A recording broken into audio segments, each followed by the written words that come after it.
engagement, because you have just highlighted them and left them at the surface, but nevertheless, sincerely, there are points to note on business development and financing.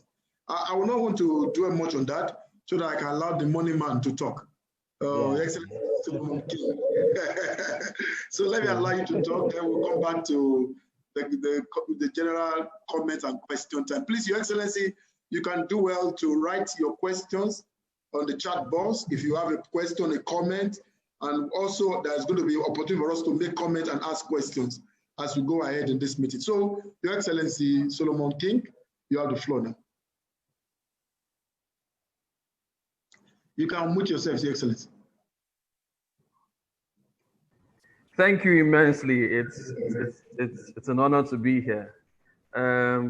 So my palms are sweaty because of the amount of work that the first two speakers have done. I'm asking myself, is there anything else I want to still say? You know, but I'd like to especially say well done to the first two colleagues of mine that have murdered this topic. You've killed it totally. And then I'm particularly concerned as to what direction I want to take this.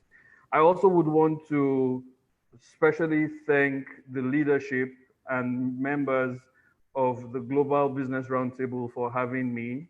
I don't consider it a right or any form of assertment to be here. This is a rare privilege, and I am taking this opportunity humbly. Thank you so much. I would just highlight a few issues as regards funding and business development, the topic generally, and see how much I'm able to cover. I did a material a while back, but I've not released it out to the market yet. But this topic makes me go back to dig up that material and say, yeah, I think it'll be time to just share some thoughts from there.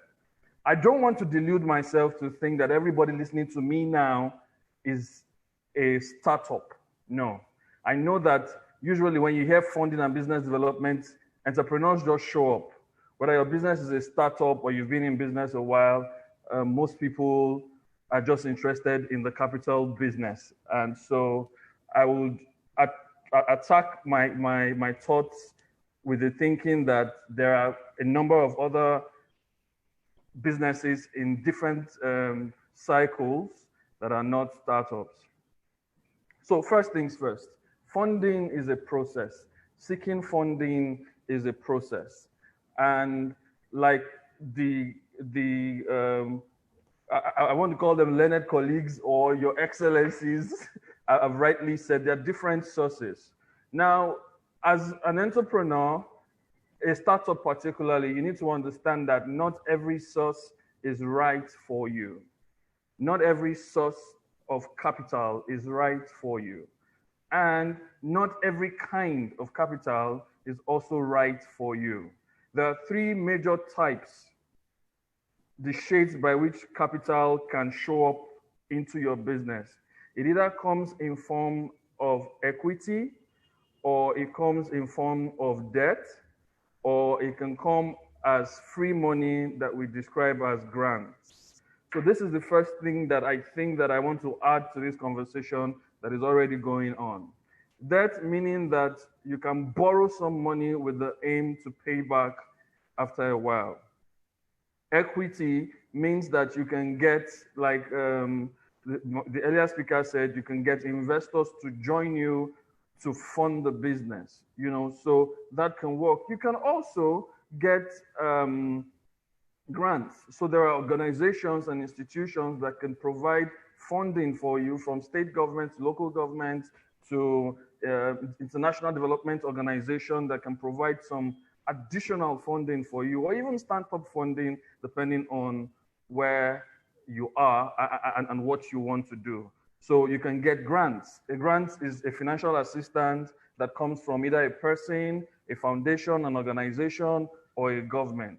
You can get equity, somebody buying a part of the business. So when the earlier speaker mentioned venture capitalists, Yeah, when a venture capitalist shows up, he takes a part of it. Sometimes he even takes a leadership role in the business. So you need to understand what kind of capital you are looking for. If you go to the bank, you know that the bank will not give you equity because, like the speaker before me, I wrote his name, Mr. Dele Ibikunle, a fantastic work that he did. Now, Dele mentioned the fact that he runs a finance house. I do too. So, in fact, I had to write his name down because I knew that I would have to talk with him after now. So, people just show up with different requests for capital, not knowing the kind of capital that they need. And you must understand that these funding organizations, these different sources of capital that has been highlighted earlier, usually have their own objectives. Nobody gives you money because they want to give you money. Everybody comes to the market for one thing or the other. The way you came to the market to do business, they also came to the market to do business. So the game of funding is a matching game. You find somebody whose objectives meet with your objectives. Your business must meet their own objectives, and then you can work well. So there are organizations that provide funding for social impact businesses. There are organizations that provide funding for profit businesses. So you want to be sure what the objective of the organization that you are approaching for capital is. Like I said at the beginning, understand what you want from the market. Do you want debt?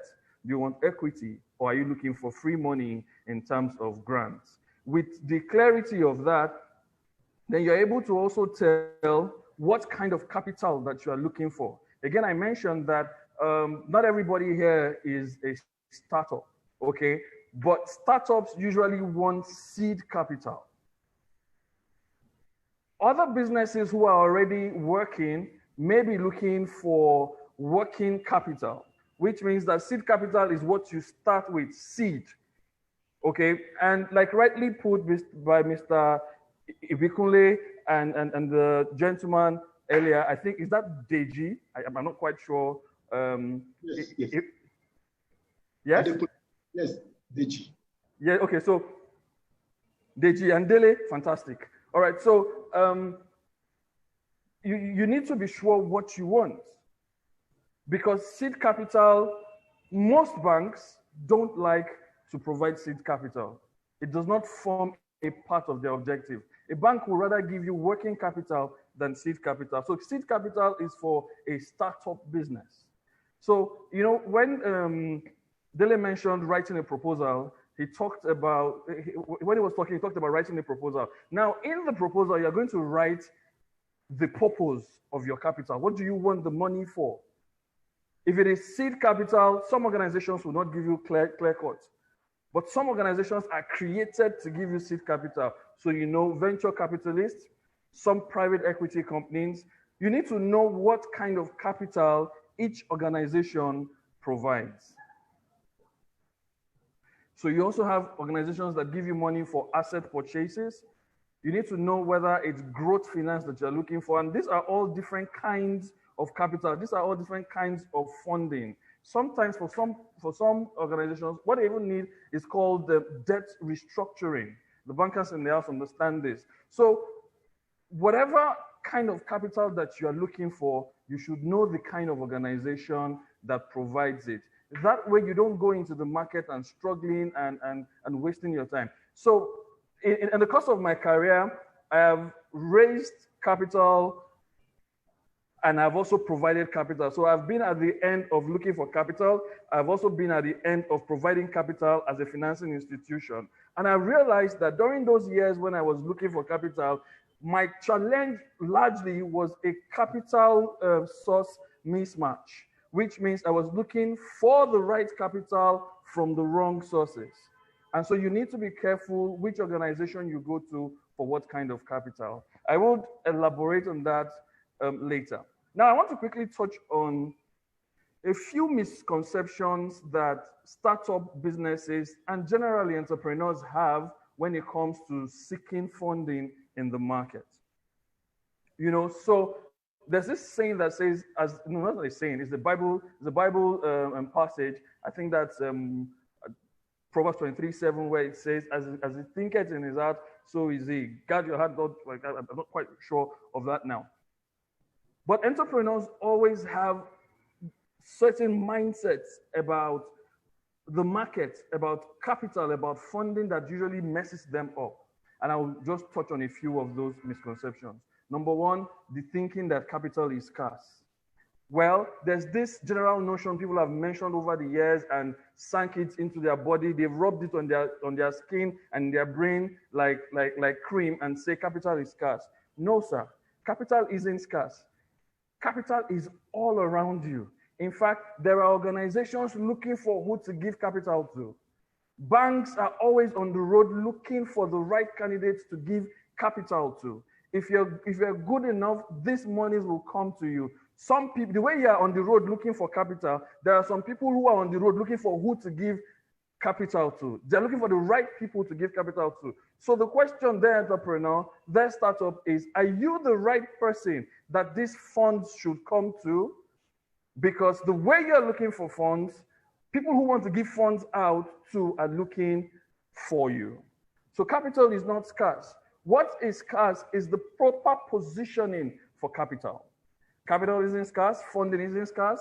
It's the proper positioning for capital that is scarce. Secondly, some people say, oh, if you go to the bank or you go to this organization, they usually give only the people that they like. That's true. So why don't you try to be the one that is liked? What can you do to improve your likability? Dele again did a fantastic job when he said, package yourself appropriately. Entrepreneurs don't write good business plans. They don't tell their stories appropriately.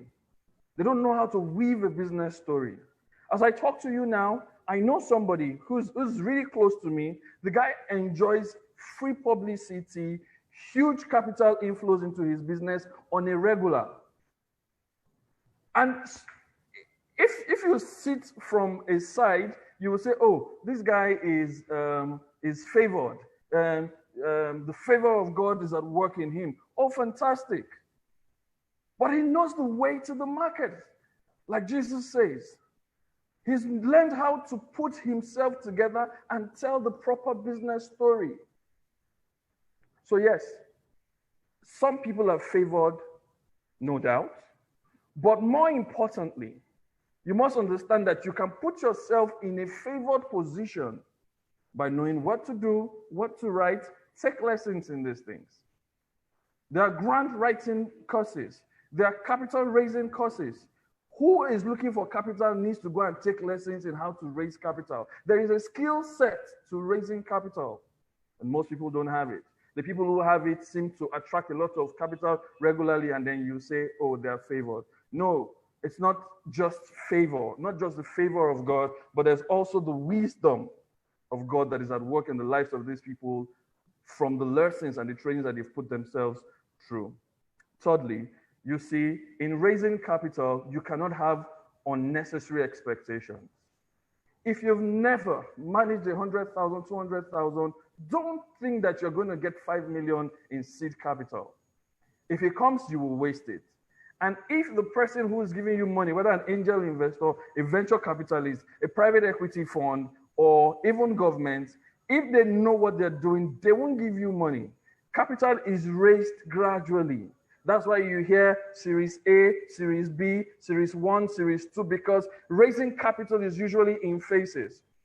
Dr. Strife Masiyiwa of Econet Wireless says that one of the major jobs of the entrepreneur is consistently raising capital.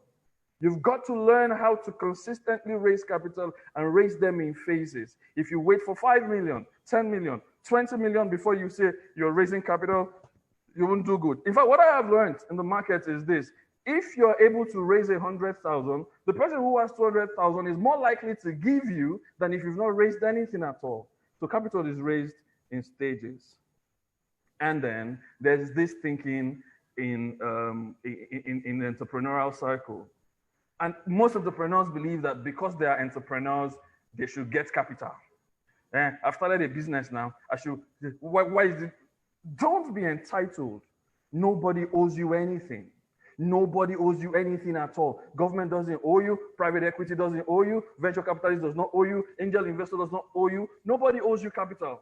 You owe yourself sense, common sense, to be able to know how to attract capital. Because eventually, this whole capital raising thing, this whole funding seeking thing is a sales game. And you must understand that the person who's putting money into your business is an investor. So he looks out for certain things. If you show up in the market with an entitled mentality, you won't get anything. In fact, you will repel the people who are supposed to bring money to you. No matter how good your business model is, if your attitude says that the world is owing me, and you'll be like the guy who was by the pool Bethesda and said, no man wants to help me. You'll be by that pool for a long time. You look for that capital a long time. You are not owed anything. Nobody owes you anything. So quit the entitlement mentality and understand that you need to prepare for capital raising. Okay, let me see if there's anyone there. Guys, let's be real. Now, this is the fifth misconception. You will face rejection. Rejection is part of the funding raising game. You will face rejection. Plan to face rejection. Toughen your skin and understand that you would apply severally and several people will say no to you. Oh, my dear brother, Dele Bikunle said that you go to the bank 10 times and maybe 1 out of that 10 times is when you get money. You probably never would even get money from a bank if you are not getting it right. Again, sometimes your rejection rate is because your preparation is poor. In raising capital, there is the preparation part, there is the presentation part, there is the matching part. Which organizations do you go to? If you take a right proposal to the wrong organization, you will get rejected consistently. So people, rejection is part of the capital raising game. It's part of the funding game, and you've got to be sure that you're doing it right. You've got to also prepare to be rejected. Yeah, I hate to say that. I know it doesn't sound very Christian. The expectations of the righteous will not be cut short. We say these things, but you've got to be real, man. You've got to really be real and tell yourself that at some point somebody's going to say no. And understand that if raising capital is like sales, then it is a numbers game. You've got to keep going back there. You've got to keep tweaking your story. You've got to keep getting better until you find the right match. Guys, when you finally get that company or that organization that gives you capital, it boosts your confidence and capital begins to find you like was default. So rejection mastery is a core part of your raising capital and it helps you do good. All right, so let me quickly mention a few things here that would help you. Understand the objectives of the organizations that you are seeking capital from. Some organizations are profit-seeking. Banks want profit. Private equity want profit. Venture capitalists are looking for profits. So appeal to their profiteering. Yeah, that's the word. In your presentation, in your seeking for capital from them, show them how they will make money cleanly. Show them how they would exit your business.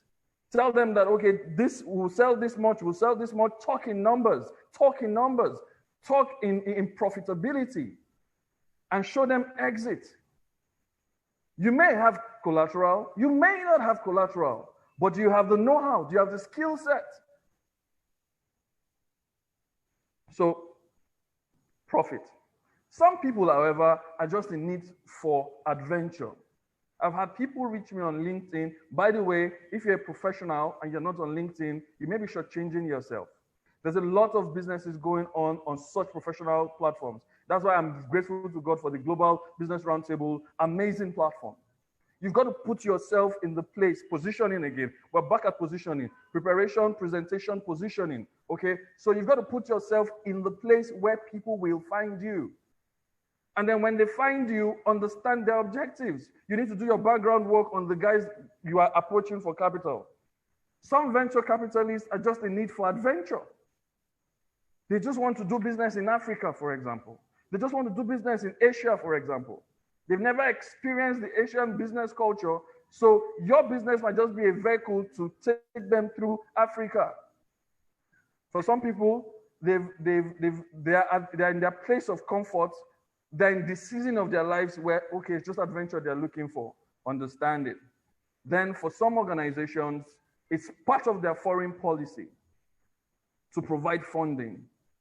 Netherlands, the European Union, there are such grants consistently going on. There are such opportunities for African businesses, Asian businesses that you can cash in on, and it's part of their foreign policy. There's somebody paid to ensure that you get capital. Social impact is also part of it. There's a lady that I know who, for example, had issues with giving birth. When she gave birth, the child was jaundiced, and she solved that problem, created a small box unit with her graphics and architectural skill. And she's got money from Johnson & Johnson. She's got money from Pfizer for that innovation. She's in Bielsa. She's not in your high-profile Lagos or Abuja or no, she's in Bielsa. But knowing what to do and how to sell yourself, you can be in any part of any city and get capital coming to you. In our company, for example, we have monies coming in from the UK, from the US, from Oman. I have people reaching me every day wanting to throw money at me. It's a positioning thing. Then for some people, it's just innovation. Some organizations just want to add you to their innovation. That's what I said about this lady just now, Virtual Borrow. You know, it's for Johnson & Johnson taking her up, it was an innovation. How do we treat jaundice babies for low cost without electricity? It was something that she created and they bought into her. Several organizations be doing that. So does your business solve this thirst for innovation? Toyota has 500,000 new ideas every year. People supply it to them. Of course, governments just want to spend money sometimes. So if you know a government agency that's looking for where to spend money, position your business. All right, so I don't know how much time I have left, but these are issues that you want to look at. So the objectives of each organization, will show you how to position your business to get capital from them. You tell your business story to suit them. For example, our business, I can tell the story profitability. I can tell the story social impact. Oh, we're reducing poverty in the community. I can tell the story just to suit the objectives of the funders, and funds come. So you see, capital raising is a continuous job of the entrepreneur. There is a skill set to it, and there is a mindset that you have to have and consistently correct. Nobody owes you anything. Capital is available. You need to know what to do. With these few points of mine, I hope I've been able to what's that I used to say in primary school, you know? I hope I've been able to convince you and not to confuse you that God loves you. Thank you. The Money King, thank you very much. We are overwhelmed tonight. Sincerely, Your Excellencies, it has been one of the most interesting editions. This is our 30th edition, but this is one of the most interesting editions. And to tell you the truth, there's going to be a part 2. So when you get my invitation, don't be surprised. This is the part 1 of it. We're going to do a part 2. Because sincerely speaking, this topic we are discussing tonight, it cut across different spheres. Like you rightly said, there is those on this platform now, they are not startups. They're already existing entities. They're already doing things in millions. So they want to go to another level. And there are people that are in between, they're average. And there are people that are just about to start. Some are career persons that want to come into business for the first time. Some are also loaded with potentials and ideas. They want to see how to position their ideas to make it financially viable. So thank you, Excellency, for this great input tonight. Before we do summarize, the summary of it, I want to ask our distinguished participant if there are questions, if there are comments you would like to clarify or make comments on the subject matter today, please quickly indicate by raising your hands. We will take those questions quickly and those comments, then we'll now do a summary of today. So can we indicate quickly if you want to ask questions or you want to make comments, please feel free quickly to do that. We have the next 5 minutes to take your questions and your comments. Are we there, Your Excellency?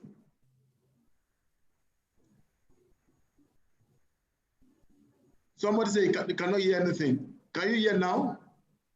Are we hearing me, Your Excellencies? I hope it's not just. Yes, sir. We can hear you. Oh, good. Thank you very much. Please, are there questions, comments you want to make on this very important topic? Please feel free. Anybody? Somebody is raising a hand. Abiola Okay. Johnson. Abiola Johnson, please, you can unmute yourself and quickly ask your question or make your comment. Hello, good evening, everybody.